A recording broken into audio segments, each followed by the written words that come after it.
Hey guys, happy Tuesday to everybody. Wanted to pop on because I changed little Lola, put her back into a basic little onesie. I believe this is by Quincy May. I've had it, I think it's from last year's either winter or spring collection, but not current. It's just a basic neutral onesie. I wanted to put her good God, I can't speak. I wanted to put her back into something that was more neutral, and I really like this on her. I don't think I've ever had this on her. Monroe has worn this for sure, but not little Lola. So here we are, focusing on this gorgeous baby because, well, she's been neglected from me, so I want to make sure I give her some screen time if I'm going to make a video. And so here we are. And it's been a hectic week because I have a 4-day work week because I took Friday off, and then also I'm off on Monday. So lots going on to get work done so that I can have a nice break on the weekend. But I wanted to steal a few moments in between my crazy work to make this chat video. And it's about, well, the title. It's not a competition, or is it? And I think it's something that is an interesting topic that's come up because I've had, over the years, I've had all sorts of interesting or odd or trying to be offensive comments about, like, certain people buy dolls to fit into certain, friend groups and to be seen as the in crowd or to have the best thing, and so they can look down on others and yada yada yada. There's all sorts of thoughts on this topic, if you will. And for me, I think that in the beginning of my collecting years, I was truly 100% just buying what I thought was interesting, and I didn't know a whole lot of other collectors this journey, this reborn journey in the hobby began for me.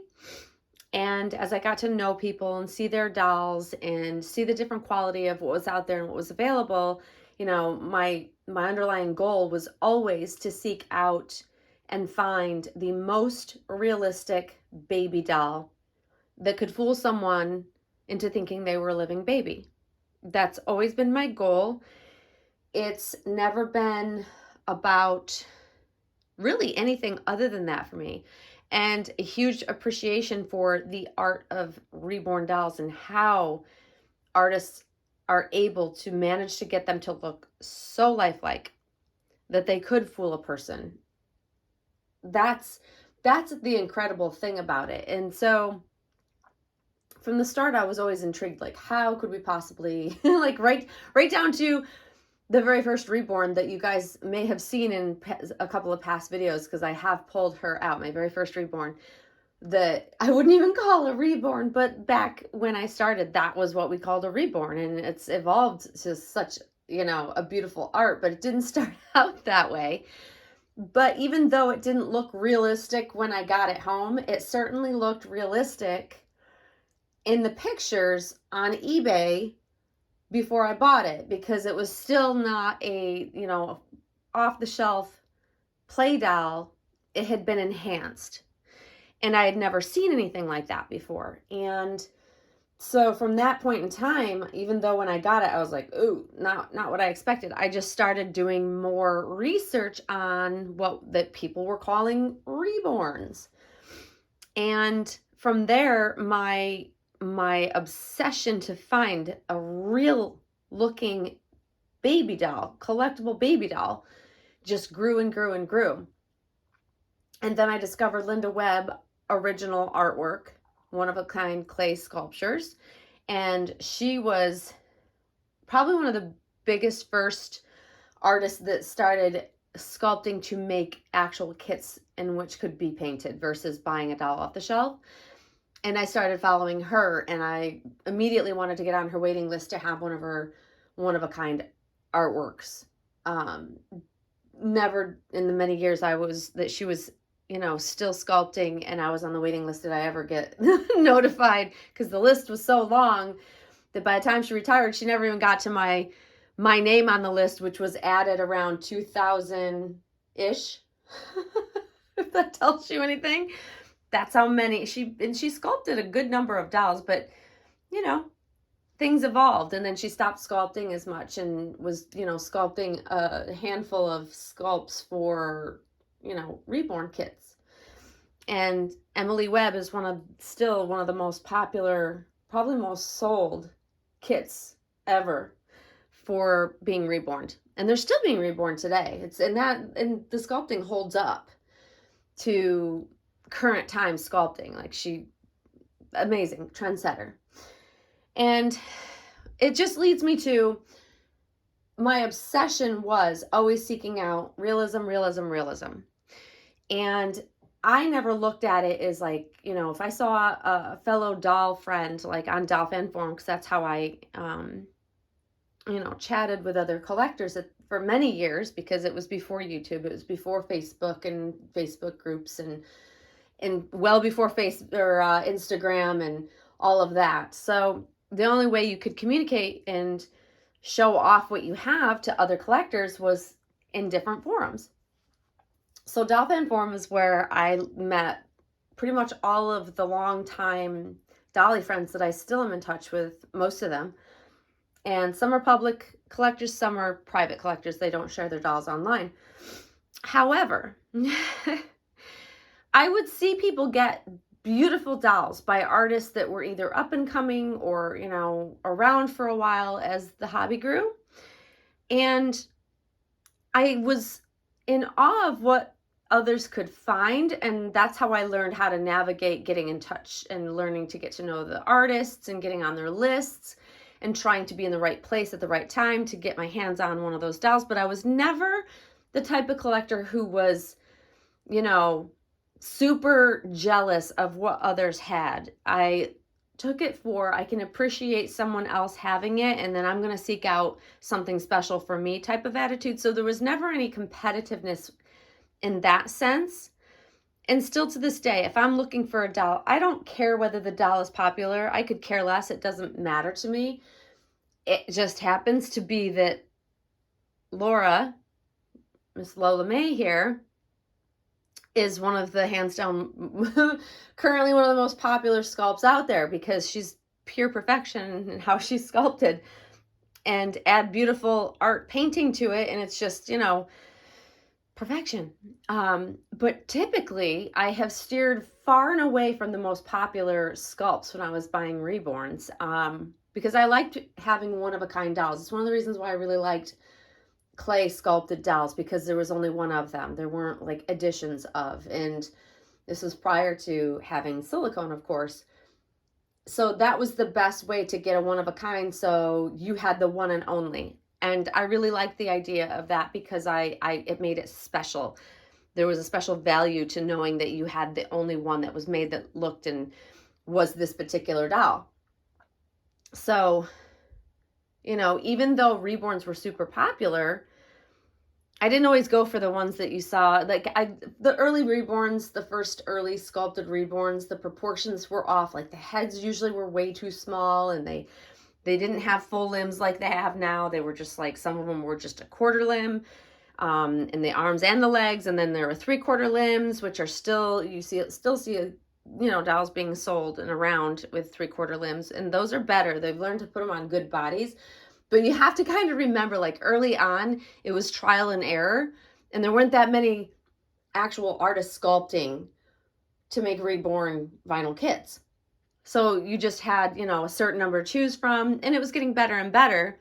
But that was always me seeking out better and better. And from the start, I always was a stickler for proportions. And so to me, I look back on my experiences, I've never looked at it that I was competing with anyone else. I wasn't always trying to one up anyone else. However, I can look inward and I can know that I actually was in competition with myself, if I really wanted to view it that way, because I was always trying to outdo what I had previously found. So I think internally, I can compete with myself to do better and better when I was seeking out dolls. And I think that's what pushed me and gave me the drive to continue bringing in new dolls, experiencing new artists, even if I wasn't sure about them. And that really gave me the experience and the knowledge over the years to figure out really what I liked and really what I didn't like. But it also gave me the ability to spot the oddities. Because with each and every new artist that's come onto the scene or sculptor, they have a certain way they sculpt. They have a certain way they make their limbs or their hands, or how they bend the knees, how big their heads tend to be, and like all of the proportions and all of the weird little oddities. I can spot them because I've done it for long enough. I can spot a doll that looks out of proportion immediately. I've, learned what to spot, what to look for in pictures and videos. And that evolved into, even silicones and all of everything, all mediums being encompassed into that. But I think if there are people out there competing with others, I don't think that's the right, way to go about your collecting. However, people have to do what suits them. And maybe being in competition to have the best of the best is your thing. It just doesn't happen to be my thing. However, I do compete with myself. I have learned that over the years. I'm definitely in competition with myself to find that ultra realistic reborn. Or, and when I use the term reborn, I'm talking about all mediums. It could be a silicone I'm talking about. It could be a vinyl reborn doll like Miss Lola. I think when we use the term reborn, some people get very confused with what we're talking about. They don't realize that it could be in, a discussion of, silicone dolls.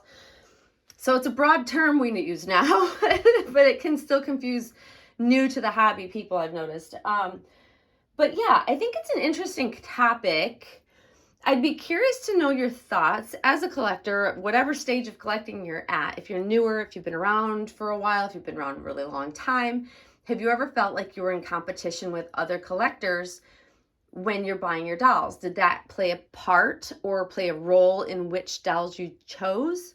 Because I'd be really curious to find out, because most of the time, the dolls I chose were not the most popular dolls. Like, I was collecting Claire Taylor dolls long before Claire Taylor became the in artist for silicone. A lot of people just didn't like her dolls.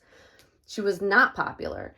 I did, however, collect some Romy Stridham dolls along the way. In between, I tended to go back and forth between Romy's babies and Claire's babies, but I always prefer and still prefer Claire's dolls, just because I like the character. I don't love all dolls from both artists, but I love some of the dolls from both artists, if that makes sense. But I always was that oddball collector, I feel, that didn't collect the most popular sculpts. And I'll give you an example of what I mean by that. So the Saskia kit from Bonnie Brown, when that kit came out, it was, I think, just as popular as the Laura kit. Maybe even more popular. I'd have to look up the stats on like number of kits sold and stuff like that. I'd be interested to know what of her kits sell the most of over the years, or have sold the most. But Saskia was like one of those dolls that everybody loved her. Everybody I knew loved her. And there were so many of them, and I held off and I'm like, nope, I'm not gonna buy the popular kit because, I'm not that collector. And then one became available, and I saw it happened to come up on eBay back in when eBay was, still a good place to buy, and it still is, I guess. I found one that really spoke to me, and I'm like, oh, I don't know what to do. I'm so torn. I'm like, this is such a popular kit. I don't generally ever go with popular kits and faces that I see everywhere.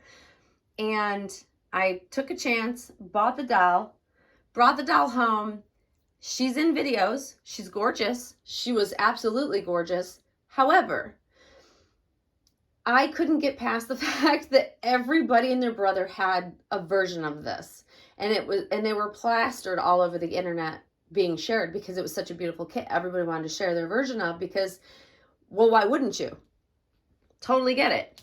But I just couldn't bond with her. She was also a larger dog. She had one very straight leg with one bent leg, and I couldn't figure out how to bond with her or make her feel like mine. So she quickly left. And then another lesser popular sculpt came in place of her. But that's one of the reasons why when the Laura kit came out, I was so surprised that no matter how many of versions of this particular kit I see, I have yet to tire of them. That says something. That says something about the true love of the actual kit. I worried. I worried that I'd get her or get one of these, because this is my third one. She's number 3 of the Lauras that I've had. But I really stressed because I'm like, am I going to have the same problem that I had with Saskia? And I'd get her because I love her and I fell in love with her. And she was the very first one I saw that I fell in love with. Didn't want to miss out on an opportunity, but it was a huge investment for me because she's a prototype. And when she came home, I still had that bit of like hesitation in the back of my mind. Like, oh, I hope I did the right thing. Plus, I hadn't had a reborn that I really connected with in quite some time. So there was also that. But luckily it worked out. But usually I go for the least popular or these unknown kits or older faces that people aren't as aware of. It's also why I like having Monroe, because there's not another doll out there that looks like her, even though there are others in the edition. They all look so different.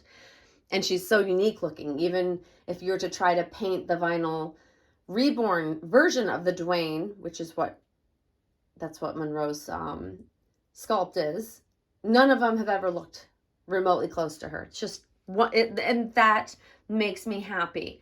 Does that make me happy because nobody else can have these dolls or have one that looks like? No, because here I've seen so many beautiful versions, like so many beautiful versions of this sculpt. And I love so many of them. I appreciate them. And I'm so glad that people have just given such beautiful artistic life to this beautiful, beautiful sculpt. So it's not about that. It's just, I like what I like. I'm totally in competition with myself to get the best that I think is the most realistic for me. I'm not ever comparing what I have to someone else. I've never done that. It's probably why I get so happy and excited, even though you guys don't see me bringing home dolls hardly ever. Like, it's a rarity, but I love seeing other people bring home beautiful dolls. I have learned to appreciate other people having dolls and get pure enjoyment from them being happy. It's a real thing. It exists because I've been able to do it all these years. I've never had that, stomp my feet, I want to have that and I can't have that because I can't afford it type of attitude. I'm literally loving the dolls through their collectors, and I can appreciate them that way. And I think that that's a very healthy way to enjoy the hobby, especially when you don't have excessive funds, or even if you have the funds and you're just not comfortable bringing, a regular amount of dolls home, or maybe it's like you can only focus on 1 or 2, like me. For whatever the reasons, it makes it such a happier space to enjoy around you when you truly are happy for others. So therefore, I don't ever look down on what other people have. I don't ever feel jealous if I don't have what other people have that might be better than me, because it's not relevant. It really is. It is what it is. We all collect for different reasons, and hopefully you're not out there collecting to compete with somebody or feel like you want to be popular or liked. And if you have certain dolls, that will be the case, because I know that people have been shady and said that about certain collectors, but I've yet to meet someone that ever bought a doll because they thought they'd be popular if they had it. Like, these dolls are way too expensive for that. Like, even the most inexpensive reborn is not money I would waste to be in an in crowd, let's face it. But I am curious if you guys out there, as like I said, what stage you're at in your collecting, if you've ever felt like you have been competing with other collectors that you know of, or you feel the urge to want to compete to have, what somebody else has, or are you like me? Do you compete with yourself to better your collection? I just think it's an interesting topic, and I'd love to see what other collectors think about it. And it's not something I've thought about for a really long time, but it has popped up here and there. And I would be curious to know if this is something that has occurred to other collectors. And if not, take a ponder at it right now when you're watching this and let me know your thoughts on it, because I hope that collectors are out there collecting because they fall in love with these babies, because that would be the only reason that I would invest my money, is if I see the doll and I truly feel like it's the one for me. And I'm so glad I took the chance on this particular sculpt, and of course this particular baby, but I've enjoyed the previous two versions of this sculpt as well, because they were all three versions that I've had were very different from one another, each beautiful and unique in their own way. And I loved all three. I currently still adore this baby. I think she is absolute perfection. I like her in the most simple things, but then again, I like my babies in general. Same with Monroe, in the most basic, simple, less is more for me, for outfits for most of the time. So hence just a nice little onesie. That way I can see, I mean, jeez, like this painting still blows me away. Every time I unclothe her and I see these feet and I see these hands, they're just absolutely spectacular. But anyways, guys, that's the topic. Let me know your thoughts, because I love a good chat. And hopefully you guys are having a great work week. Hopefully it's flying by for you. And now I must go hop back and get into the knee deep into the work I've got waiting for me. But until then, guys, until the next time, I hope you all have a great rest of your week. And Lola and I will see you soon. Thanks for watching, guys. Bye-bye.